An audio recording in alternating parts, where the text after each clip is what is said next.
let's jump into this.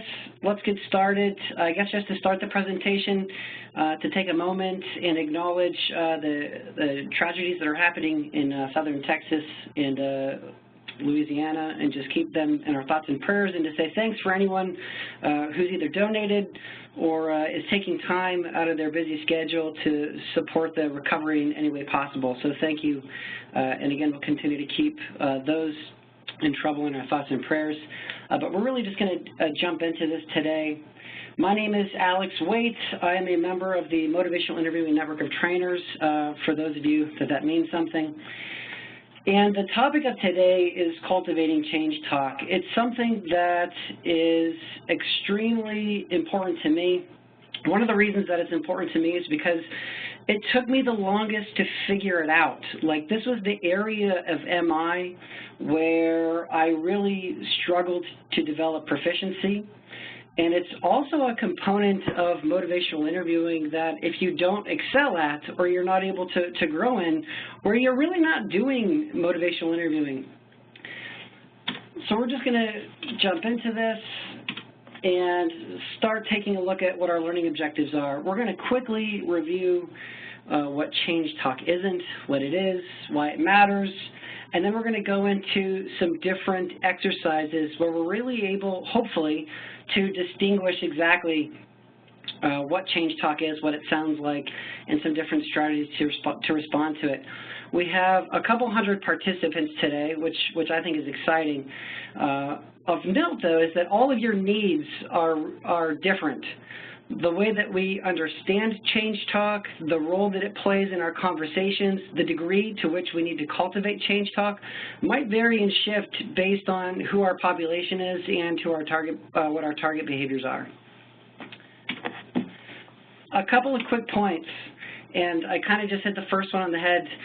MI isn't MI without a specific target behavior. My mentor, when I first started learning MI, was one of the first things she said. She said, you cannot do MI unless you have a clear target behavior.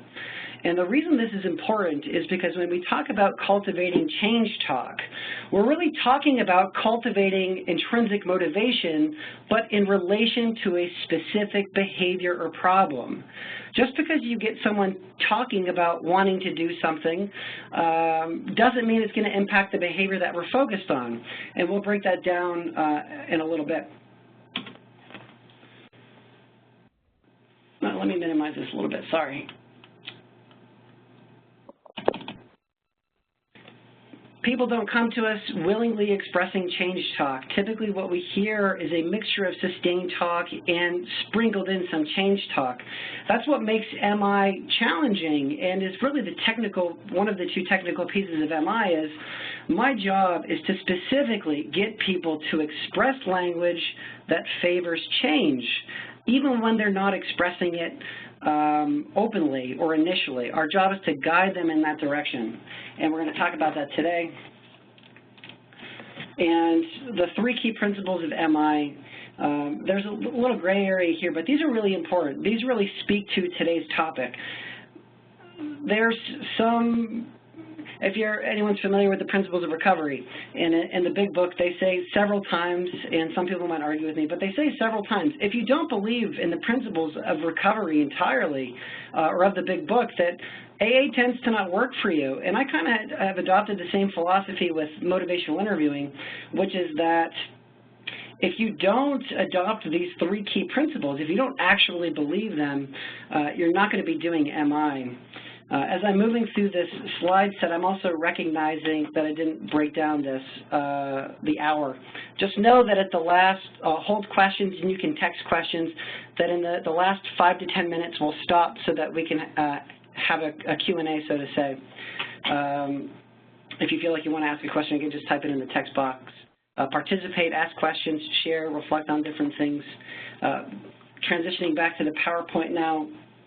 These three principles are very, very important if you want to, in my opinion, develop proficiency in MI, and you really just want to do, you really want to do it. You want to do it effectively. You want to understand the context of MI, the purposes of MI, our responsibility as an MI practitioner. This first one, people want to be their best self. It's a challenging principle to actually get behind, and what it really asks me to do is just trust and believe that people are trying. It really moves me from a place of being reactive to patient or client behavior to really trying to understand what's going on with a person. So it certainly has implications. This next one, pairing with that, people already have what they need to be their best self. Also interesting, because what this does is challenge the notion that my job is to give a patient or a client any information. My job is this last principle, to evoke that best self, to evoke within someone what they already have. This really lends itself to today's topic of cultivating change talk, and also just really understanding what our primary purpose is. It's to get people to express that best self that they already have. I can't stress that enough, that it's not that I'm giving someone something, but allowing them or guiding them to come to their own understanding of what that best self is. So let's talk a little bit about what change talk is not. And we'll start by saying that it's not easy to elicit, that moving people in the direction of expressing a particular type of language is a complicated task. You know, I was, in developing my own proficiency, I got really good at developing a partnership and expressing empathy. And what I noticed is that my conversations seemed to be so much more collaborative, but they didn't move anywhere. That I was working with the same problem with the same patient for weeks at a time, potentially as a counselor, and in the context of crisis, they'd keep coming back with the same presenting issue. Without eliciting change talk, people tend to not make significant change or change moving in a healthier direction. It's not something that can be ignored. Again, we need to be eliciting change talk in order for it to be MI. And it's not a decisional balance or just exploring pros and cons. Although that is one skill that can be done, no one skill in it of itself or by itself can be equated with the I don't want to say intensity, but complexity that motivational interviewing is that it really is an art. I kind of equate it to learning a new language. I'm learning to listen in a different way, speak in a different way, meaning that you might be really great at asking questions or reflective listening, but what we're doing in the context of cultivating change talk is to do it with very specific purpose and intention, and we'll break that down shortly. So now that we know what change talk isn't, let's talk about what it is. It's a primary component of motivational interviewing. Again, if you're not cultivating change talk, you're not really doing MI. It's difficult to pay attention to. As I just talked about, I equate it to learning a new language. And then are very important, it's a type of language, it's a specific type of language that favors patients' movement towards change. And we'll break down what that actually is. What is this type of language that favors patients or clients' change? And we call it change talk, but it really is intrinsic motivation. So let's take a closer look at what this change talk is and go through a couple of examples.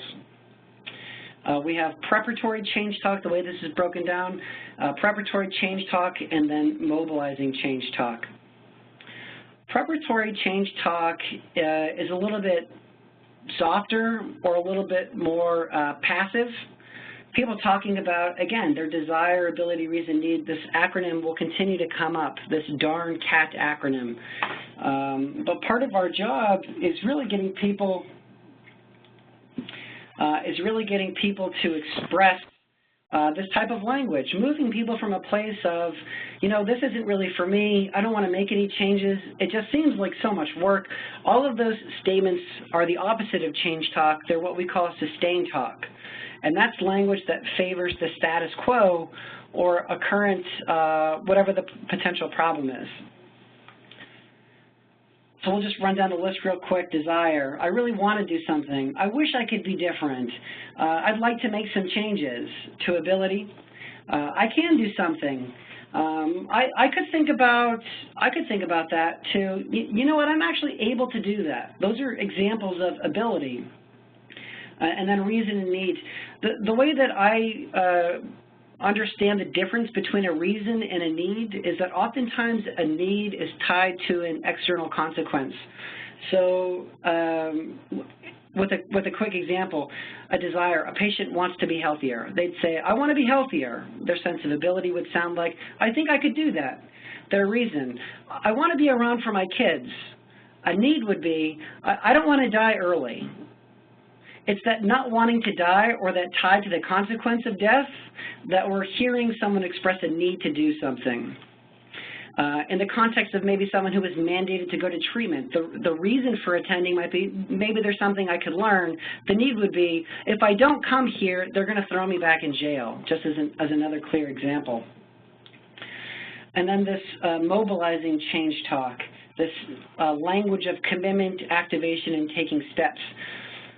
What the research says about, let me just double check and see where we're at.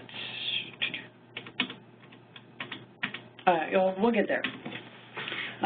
So when a patient states to us, I'm going to do something, it's a lot stronger, that mobilizing change talk and that preparatory change talk, or I'll intend to do it. I intend to do it. To activation, I'm willing to do it. I think I'm ready to do something. And then that taking steps. This would be like where we have a follow-up appointment and they come back and they say, you know, last week we had the plan of me cutting back smoking from 1 whole pack a day to a half pack. And I didn't do the whole thing, but I was able to cut back to 3/4 of a pack. That would be them reporting taking steps that they're actually making, which is a strong predictor of change. So why does all of this matter, any of this actually matter? Is that it serves as a predictor of behavior change. So what we know about MI research, and I'm going to, yeah, there it is. What we know about MI research is that preparatory change talk, that DARN language, serves as a foundation for mobilizing change talk. And then that mobilizing change talk is actually the predictor of behavior change. So you can have a patient or client tell you all day long, I really want to do something. I think I could do it. I have a lot of reasons to do it. There's no real relationship between preparatory change talk and behavior change. We need to move people with reflections and questions. Again, we'll talk about that. But we need to guide people into this place of expressing, mobilizing change talk. We need people explicitly expressing the sense of, I'm going to do something. This is what my plan is. This is what it looks like. It's when they're talking about doing something that they're actually more likely to do it. The catch to this is, or why this is important, is because you kind of need the preparatory change talk before we get to mobilizing change talk. Patients or clients who come in that I don't know,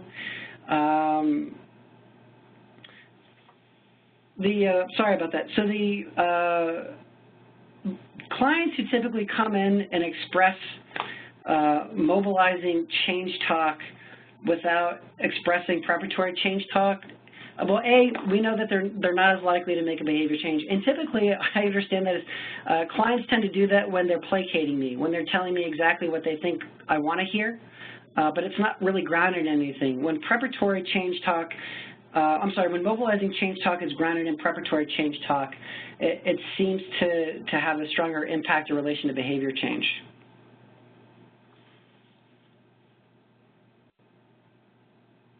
So let's keep going. Yeah, and then this last point, sorry. Without the intentional evoking of change talk, you're not doing MI. I think this just really took me a long time to figure out, is that, again, a great job at listening, great job at empathizing with people, which helps a little bit in moving people in a healthier direction. But I'll talk about why it's problematic next. Is we're going to look at this little picture here, this mountain, to kind of help us outline this. So I want you to imagine that we begin an engagement with a patient at the beginning of this mountain. So we're at in this field. We're in this meadow, so to say. And our job is to walk with our patients towards the base of the mountain. So our job when we're working with someone and first meeting with them is to engage with them. It's to create a partnership and a collaboration. It's to work through some of that sustained talk. is that sometimes having patients and clients express to us why things are difficult, how they're stuck, and what the problem is really healthy and moving them or guiding them in a healthier direction. This is what typically happens, though, and where people get stuck, it's where I used to get stuck, is I walk with these people through this field of sustained talk, and we'd arrive at the base of the mountain on the left-hand corner where those group of trees are. And instead of going up the mountain and then down the mountain, I just walk around the base of the mountain and get to problem solving and fixing things for people. It might sound like someone telling me, you know what, I want to make a change, I need to get healthier, and then I just jump to problem solving. That is not motivational interviewing, because we need to pay attention to and elicit the preparatory change talk as we head up the mountain, and then as we head down the mountain to make sure that we're cultivating this mobilizing change talk. Getting patients, clients, whoever your target population is, to express a desire to do something, a sense of ability and reasons and need to do it, as well as their willingness to do it and what their plan is more important, I would say, than the plan itself. Is that if we jump to planning and it's not grounded in having elicited someone's intrinsic motivation while resolving their ambivalence about it, that the behavior change tends not to happen. And this is a lovely quote in the middle of this mountain here that was recently going around the Mint forum, not the forum, the listserv, which is a closed blog for members of Mint. But MI is about facing forward, coming alongside someone, and facing their future together. As we transition into the next slide, does anyone have any questions they want to throw up on the chat board?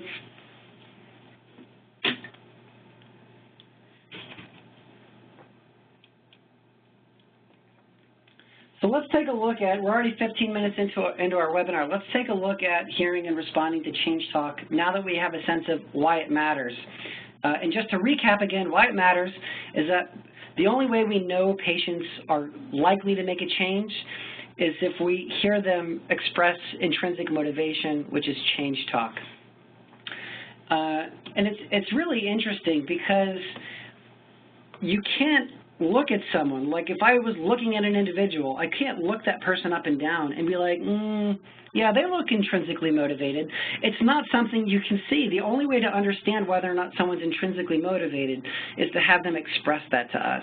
That's our job, as it says in the 3 key principles, to have that patient or client express to us that sense of best self or that intrinsic motivation. So to help us get started, we're going to look at this client statement. The patient or client tells us, the practitioner says, tell me more about what's going on. And the client tells us, okay, well, you know, I'm exhausted. This back pain of mine is incessant. It doesn't matter what I do, whether I take Tylenol or take a warm bath. I wake up every morning and struggle to get out of bed. I need something to change. I want to wake up and be able to start my day like everyone else. I know we've talked about pain medication in the past and agreed it's not a good option for me, but I really want to feel better. If I had something to help me out, I could get back on my feet. I'm willing to do anything. I just don't want to feel like this anymore. What I'd like you to do as individuals is I'd like you to highlight what the change talk is. So I know this is on likely a computer screen for you, so write it out. I want you to write out what the preparatory change talk is, and then what the mobilizing, if there is any mobilizing, what the mobilizing change talk was. So go ahead, take another minute or two, read through that. And remember, the preparatory change talk is the darn language that favors desire, ability, reason, and need. And then the mobilizing change talk is that commitment, language, activation, taking steps. So go ahead, write it out, and then we'll review this in just a minute.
All right, hopefully we came up with a couple of answers.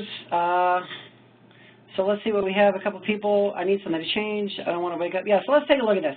So I've highlighted for us the darn statements, the preparatory change talk, and then I highlighted for us the mobilizing change talk. So a client says to us, I need something to change. I want to wake up and be able to start my day like everyone else. I need something to change. And there's a little bit of gray area with how we kind of understand change talk. In terms of, I guess, how we would code it.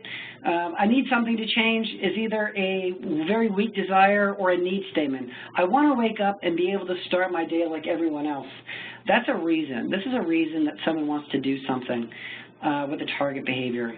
But I really want to feel better is a reason, even a potentially a need. If I had something to help me out, I could get back on my feet. This is speaks a little bit to ability, but really, again, is change language. And then the only mobilizing that we have here is I'm willing to do anything. Now, the I'm willing to do anything is really not that anything else is less important or more important, but really is more an indicator that they're ready to do something than the other change statements. What I want you to pay attention to, and even that I just don't want to feel like this anymore is also a change statement. Sorry, I made a mistake. So what's really important here is this is a common statement in that what we have here is a mix of sustained talk sprinkled in with some change talk. That most people just don't come out and start outwardly expressing this intrinsic motivation, that it's spliced in between sustained talk. You know, I know we've talked about pain medication. It's not good. It's not a good option for me. That's not change talk, but it's information that could be potentially useful. Just remember, it's not always easy to decipher or hear. So let's keep going with this. One of the first things that you need to do when you're really working in this idea of cultivating change talk is being able to recognize it. We need to recognize it in order to know what to do with it. And if we can't recognize the change talk, we're going to have a hard time moving them and guiding them in a healthy direction. So this is kind of what our task is. When we talk about that third key principle of my job is to evoke their best self, right? I need to be this. I need to recognize what type of change talk I'm hearing, which is challenging because it's not always transcribed for us. Identify what type of, or never is, what type of change talk we aren't hearing, and ask a question or an elaboration or use a reflection to evoke more change talk. The more a person talks about change, the more likely they are to move in that direction. So just because I expressed I'm willing to do anything, that's not necessarily enough. We want this person to keep talking about that. One of the challenges is for us is to not set us back. One of the things, if you're a therapist, social worker, counselor, by trade, one of the things we ask people to do is to talk about their feelings a lot. And although that has its value in place, sometimes inadvertently we get people stuck. For example, let's go into this. So here's that statement again, everything's highlighted, and the practitioner's responses are, potential responses are, you're really struggling right now. This pain won't go away. You really want to feel better. You're ready to start feeling better, and you'll do whatever it takes. Now, in the text box, for those of you who are willing to participate, what is the best answer? Just type a number in and click enter, and we'll see what y'all come up with.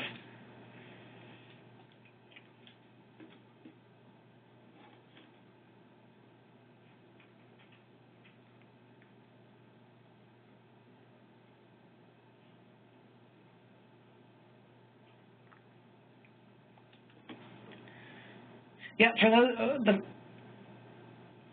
so it's really interesting. So okay, they're technically all good answers. So we're not going to say that there's a bad answer, but there's definitely better answers.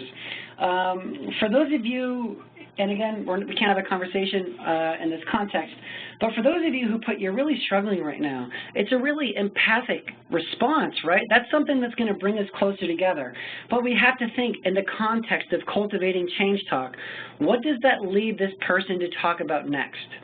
The language that we use in either our questions, elaborations, or reflections guide the conversation. So when we say, you're really struggling right now, it's telling this person to talk about your struggle. We might as well be asking, what are you struggling with right now? Does that cultivate change talk? The answer to that is no. It's empathic, brings us closer together, but doesn't cultivate change talk. This pain won't go away. It's the same thing. It gets them to elaborate and talk more about their pain, which again is not change talk. You really want to feel better. That's a good reflective statement. You want to feel better. You really want to feel better. Either one of those. It's a good statement. It's a good reflective response. It's a complex reflection. And what that does is gets this person talking about their reasons to feel better. They're likely to talk about the reason or need to feel better. Maybe even a little bit about their desire to want to feel better. But it moves them still in the direction of change talk, which is positive. That's what we're looking for here. And then lastly, you're ready to start feeling better and do whatever it takes. The reason that this is the best answer for all of you who had 4 or who was thinking 4 and didn't type it in there is that it's the strongest one. You're ready to start feeling better and you'll do whatever it takes. The last thing that they're left with and will likely talk about is they'll do whatever it takes. That's what we're going to get them to talk about. Statement number 3 prompts them to talk about more preparatory change talk. Statement number 4 moves them to that mobilizing change talk, where they're going to start talking about their readiness or their willingness to do something. And that's what we're looking for, because remember that mobilizing change talk is a predictor of behavior change. We're going to run through these real quick. I'll tell you what, I'll give you a minute to look through them, and then I'll rifle through the answers so that we can continue to move along here. What I'd like you to do is read each statement, think about whether it's change talk or sustain talk, and then if you have time, and again, you only have a minute, if you have some time, think about how you'd respond to that. Whether it's sustain talk or change talk, we can move people in a healthy direction. Just because someone expresses sustain talk to us doesn't mean we want to let that sit idle, because they're likely to keep talking about it.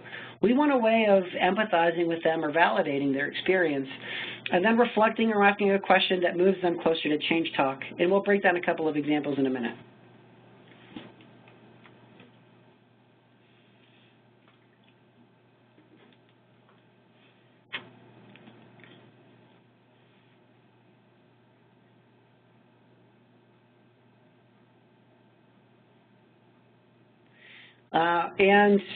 For those of you who do know me, I'm relatively disorganized. I don't have an answer key for this.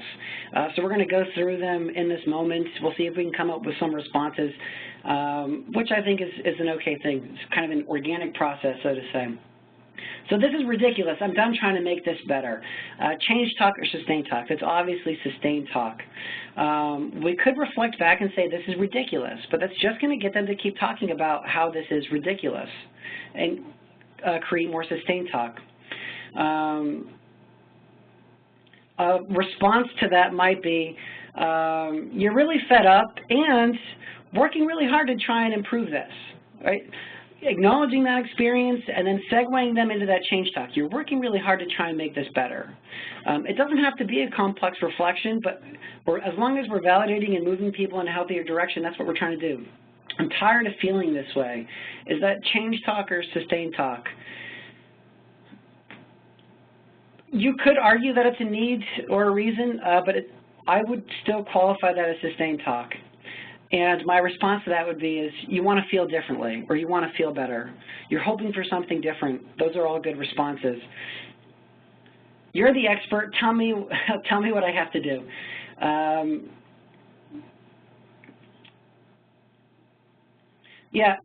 So for Christy Price, I can certainly appreciate that. For those of you, because this is part of the interesting thing, is that when you're doing a webinar open to the masses, what I will suggest to you is that although these examples don't speak to your specific population, because we have a wide group of people here, is that to learn a mind or in in an organic way, where you really learn it in its application across a spectrum of specialties or areas, will make it a lot easier for you to apply in a juvenile system or setting, even though it may be a little bit more challenging at first. But I can certainly appreciate that. I could see myself cutting soda out of my life, out of my diet. That's a little bit of commitment language there. You could argue that it's just ability statements, but it's also touching on the edge of commitment, and we want to keep that change talk going. A response to that might sound something like, I could see myself cutting soda out of my diet. You're really starting to think about this. That would be a reflection that gets this person continuing to talk about what they're thinking about doing. For time's sake, we'll move along here. But just know, these are examples. You'll have access to this PowerPoint presentation afterwards or at some point. I encourage you to go back through these, code them as change talk or sustain talk, and provide some examples, concrete examples. What we're going to do now, we're going to watch a quick video. I might skip halfway through it, but we're going to watch this video and then talk about it, and specifically how we try to use to cultivate change talk in this process. The context is a patient that we've known. Her name's Rebecca, and she has a struggle or history, a family history of opioid addiction, and a history of lower back pain. Rebecca, I'm so sorry to see that you're in so much pain. What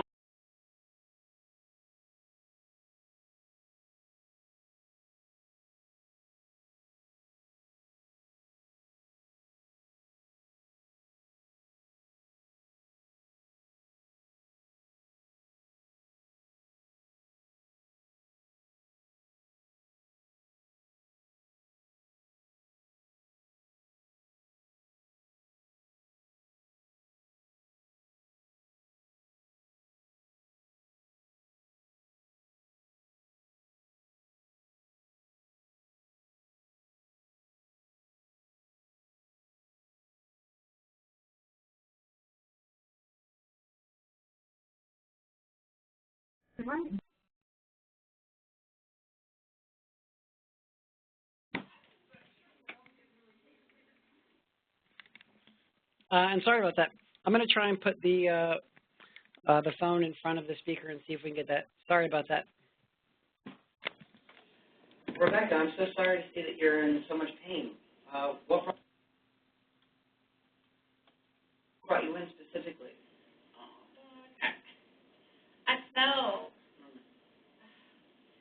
You know, I've been struggling with this pain for so long, but then I was carrying these things for my sister downstairs, and I tripped, landed, and ever since then it's just been so much worse.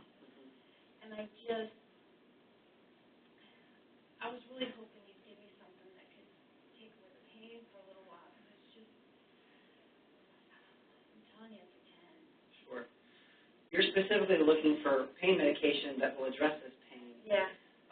And maybe the focus of our conversation can be about figuring out whether or not that's the best decision. Are you agreeable to talk about that? I'm just not sure what else could really take away the pain. I mean, I'm telling you, it hurts.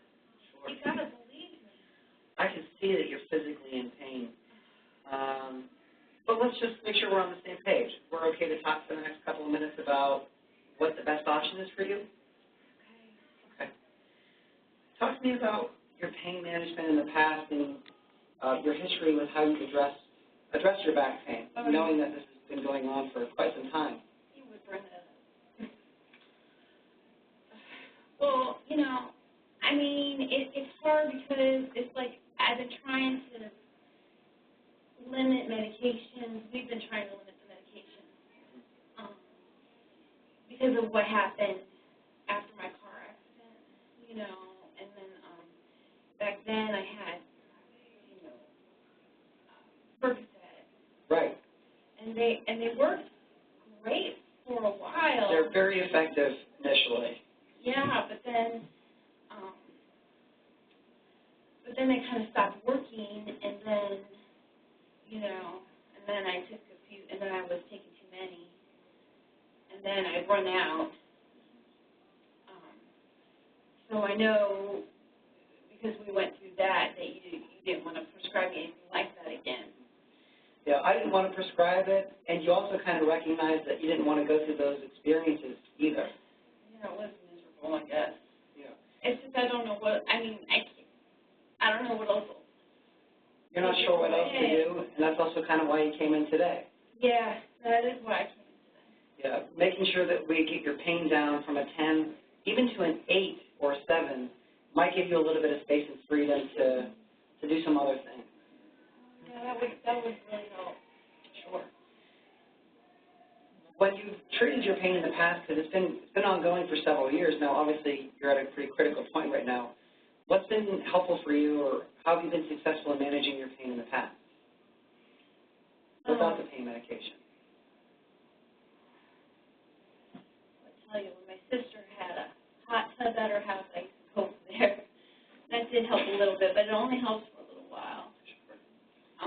Very similar to how the pain medication only works for a little while. But it only works a little longer. It works a little longer, sure. You can't sit in the hot tub all day. Yeah. So there are other options out there for us, and maybe we're at a place where we're thinking those other options are healthier or safer for us. Yeah. I know you're right. Kind of like you just want relief right away because you can't sleep. But I know you're right. It's like I forget, how bad that was, having to get off this Percocet. It's hard to go back there when you're in so much pain and you see that as an immediate kind of relief from that pain. Yeah, and it was. Sure. For a while. And what's important to you is managing your pain and staying functional, being able to maintain what's most important to you, being able to work, taking care of your children, things like that. Yeah, that's true. On a scale of 1 to 10, how important is it for you to decrease your pain while not taking specific pain medications?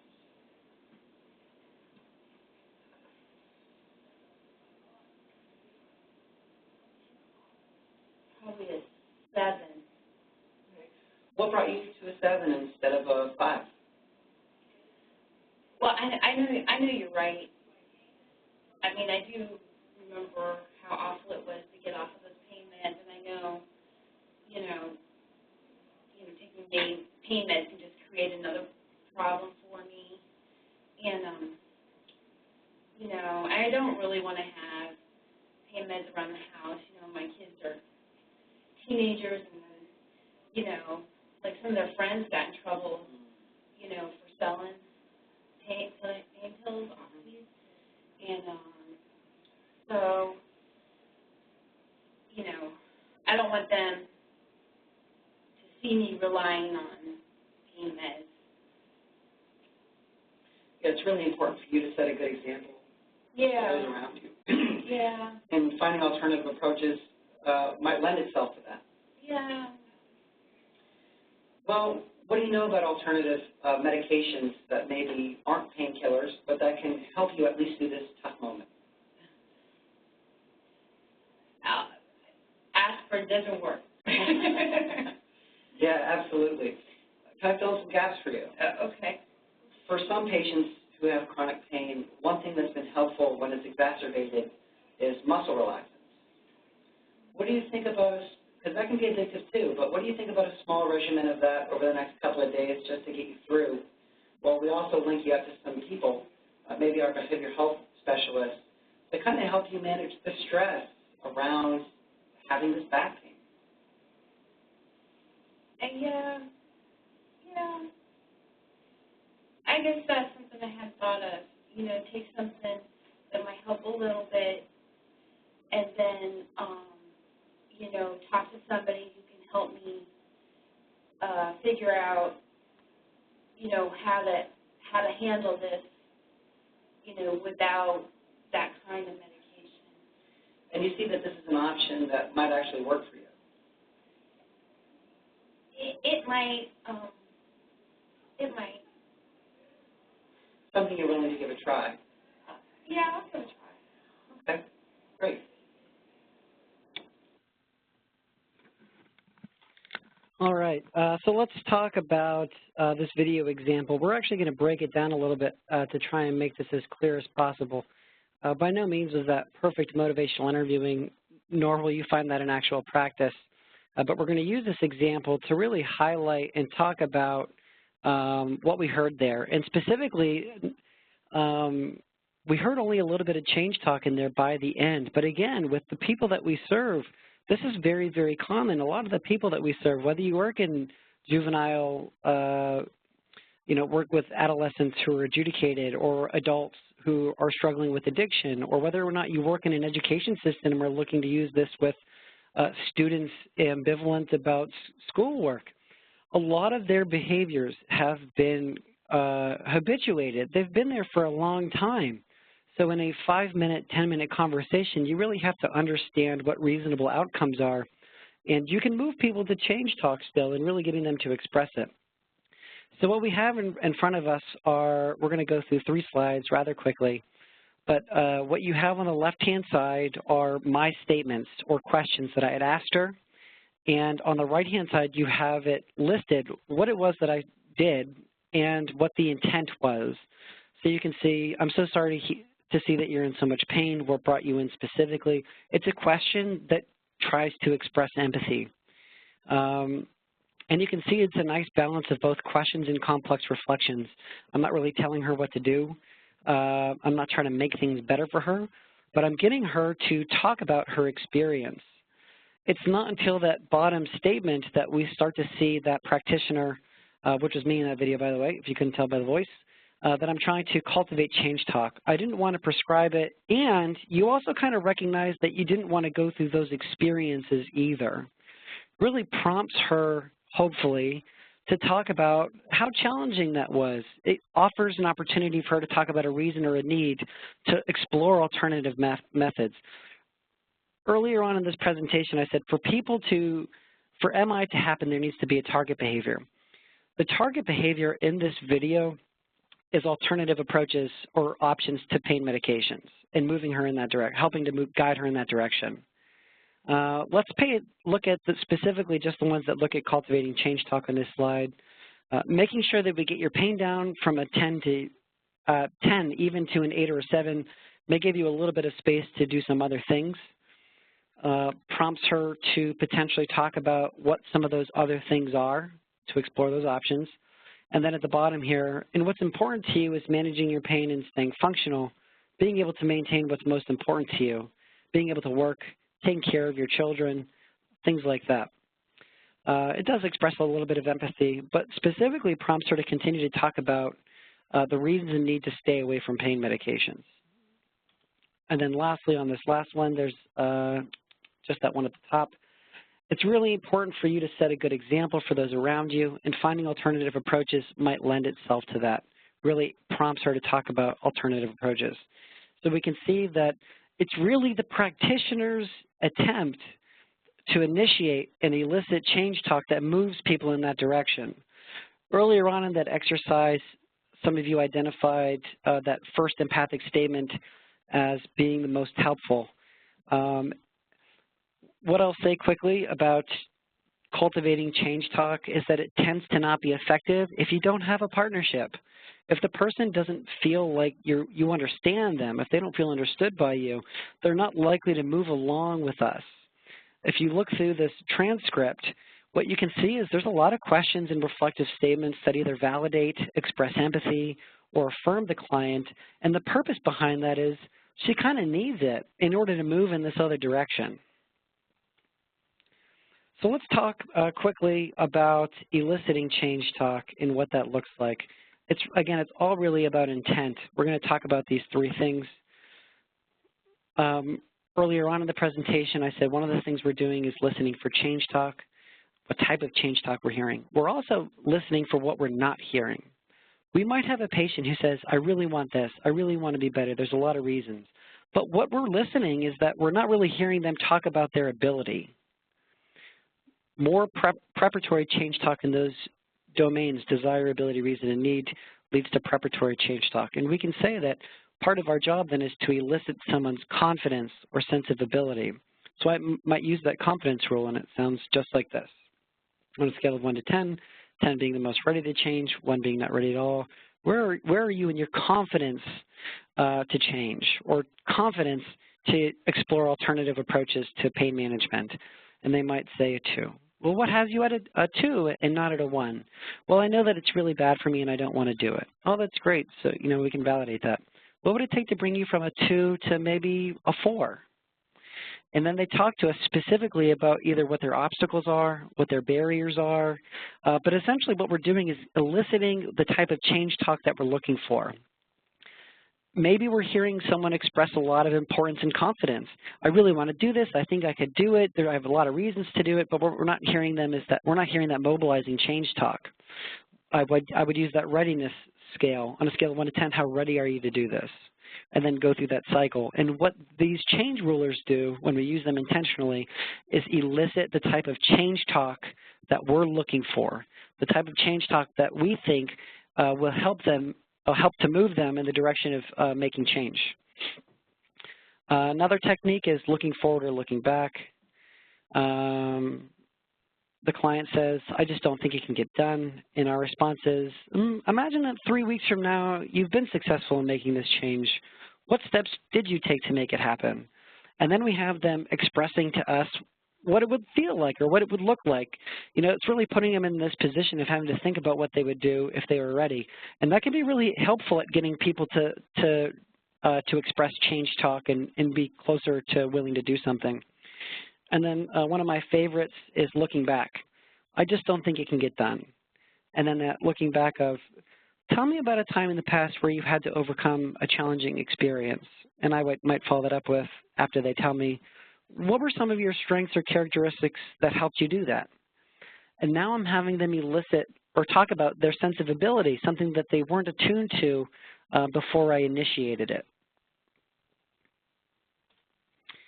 And then giving information and advising patients and clients. It doesn't matter what role you work in. Part of our job is to give information and to advise patients. So I'll say in terms of giving information is that it should always be neutral. We should always be trying to give information in a way that's not persuading them to do something that they're not ready to do. Or you can, what we call persuade with permission, which is to give information with some persuasion, but then ask them, well, what do you think about that? And a common technique in the MI world, which is really helpful, if you ever in your job are giving information in education, try to use it in this context because it tends to move people along. Really what this does is it helps to reinforce and create a collaboration and a partnership while moving someone along in their change process. So what do you know about pain medication? That's great. You know a little bit about pain medication. Can I fill in some gaps for you? Pain medications are addictive, blah, blah, blah, and they're really not healthy for you. What do you think about this new information? Oh, gosh, I just thought pain medications were good. You're telling me that they're really dangerous. What should I do? And now we've moved them along in this process. It's by including them in the process by first asking them what they know and then finishing that with what they think. So I think what I'd like to do, last thing. So what do we have here? Yeah, we need that partnership. We need to empathize with them. We need that partnership. Cultivating change talk, eliciting change talk is made so much more challenging and difficult when we don't have that partnership. Remember, you need a clear target behavior, and we need an active process of eliciting change talk. And then this last quote, the best philosophy shift that I can ask people to make or to contemplate is this quote kind of summarizes it, which is, we aren't inviting them into our conversation. Our first task is to be invited into their life and their conversation. And if you make that task working with people, it tends to make partnership a lot easier, empathizing with them a lot easier, and the whole process of MI, the technical piece of cultivating change talk a lot easier. So what we have is roughly 5 to 8 minutes left. Just quickly a little bit about me. I'm based out of Pittsburgh, Pennsylvania. I'm actually in Boston right now. I'm actually at Boston Medical Center. Don't know if anyone on the line is from there, doing a workshop locally. with someone else. A lot of the work that I do is help supervise, prepare people for Mint application and getting them ready for the Mint process. I also help organizations do workshops, but specifically I like doing workshops that are tied to quality improvement. So when I'm working with someone in training MI, I really like people to understand the impact that it's having, whether that impact is a dollar amount in improving treatment attendance or treatment outcomes, other things of that nature. Certainly feel free to reach out via email or visit the website, either IRETA.org or my website, formativeoutcomes.com, to find out more. Does anyone have any questions, whether case-specific, the umbrella of services you provide, or anything that we covered today that I could clear up for you?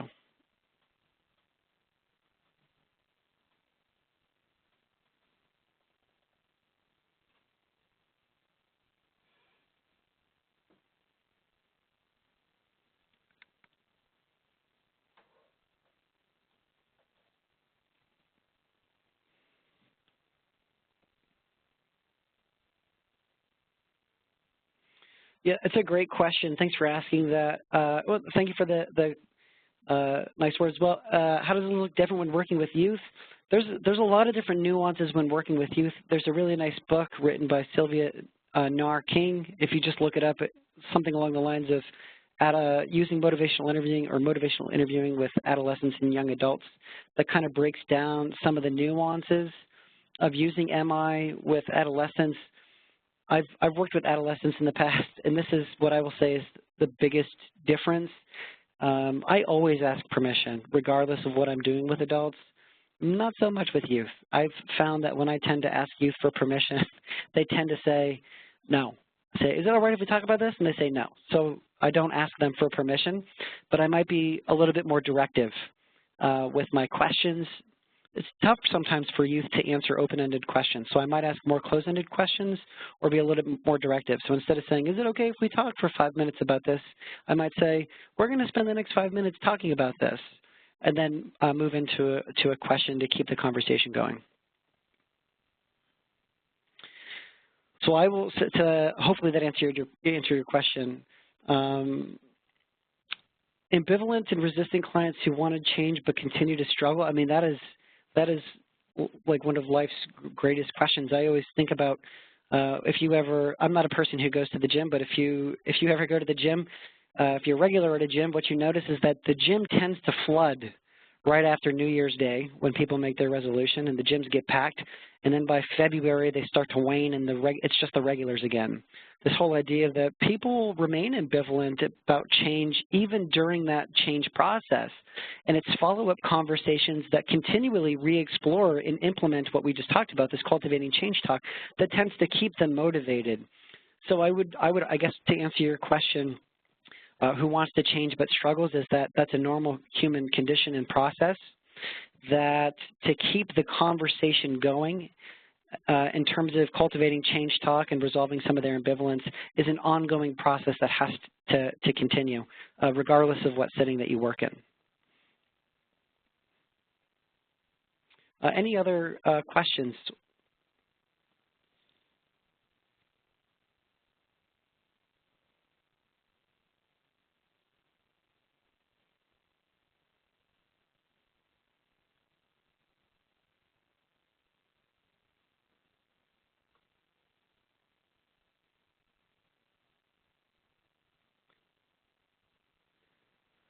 Well, it was a quick hour. Wait, any example things we? Julie, that's a great question. Sometimes the answer to that is yes. And sometimes what we hear is what we think is change talk, but isn't. An example of this is when someone says, "I don't want to be an alcoholic," or "I don't want to struggle with alcohol." I would not bracket that as change talk, because that is not specifically language that favors change. It's language that favors the absence of something bad, but it's not change talk. So I might reframe that and say something like, you want to be a healthier self. You don't want to rely on alcohol. That's how I would respond to that, to get them to express that change talk. But statements that are the absence of change, but change-oriented, like, I don't want to be this way anymore, I wouldn't call that change talk, but mimics change talk quite a bit. Our job, again, is to respond to that and reframe it for them or reflect that in such a manner that allows them to see what they do want. So you not wanting to be an alcoholic doesn't mean that you want to be clean and sober, or doesn't mean that you want to cut back your drinking. So reframing that in such a way that, gets them to reflect on that is the direction I would take that. Did that clarify that for you, Julie, or offer a clear example?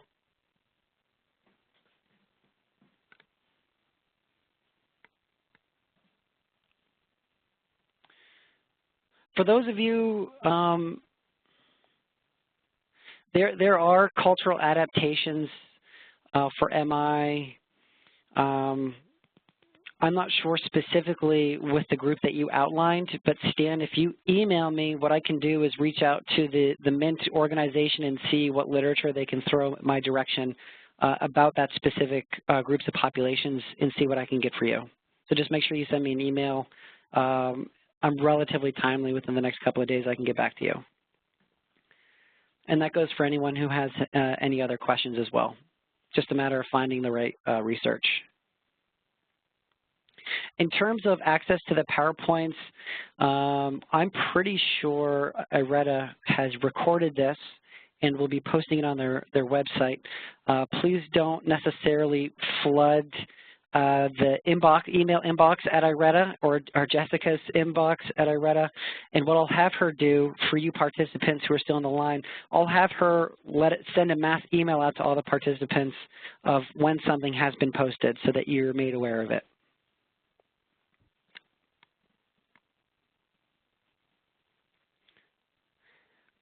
Hopefully, this hour presentation about cultivating change talk has gone by just as fast for you as it has for myself, and that you found something in here helpful. Cultivating change talk is certainly one of the most challenging things to do in MI, and one of the most important to continue to practice and develop proficiency in. So it was really great being here. Thank you all for your participation, your great questions, and please continue to check back for IRETA for more upcoming webinars. Thanks, everyone, and have a great day.